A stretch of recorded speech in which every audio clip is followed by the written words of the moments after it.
What's up, everyone? Welcome to the video. Today we're going to take a look at how to replace the battery in this Jeep Grand Cherokee Smart Key Remote Fob.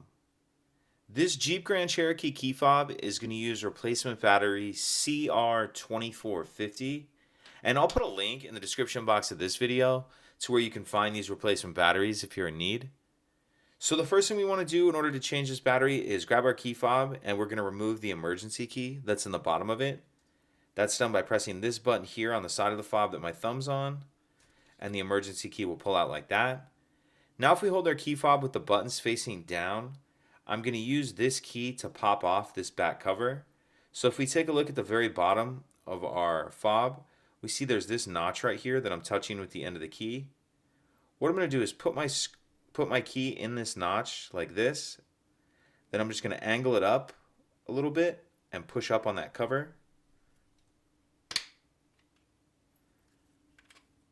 Once I get the cover off, we see our battery right here. And to get this battery out, it's actually easier to use a smaller flathead screwdriver, something like this, that will fit in this notch right here. But just in case you don't have one of those handy, I'll show you how you can do it with the key. So you just want to get your key on the edge of the battery and pop it out of there. It doesn't always pop out of there just like that.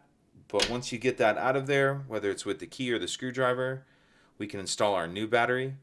And you want to make sure that you're installing your new battery with the plus side up, positive side up. And we're going to tuck this edge in first right here.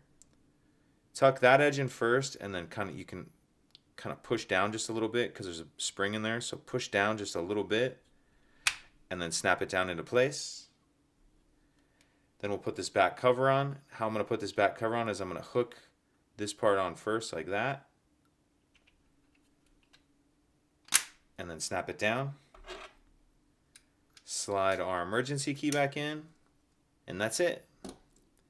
If you could take a second to like and subscribe, it helps us out, and I'd appreciate it.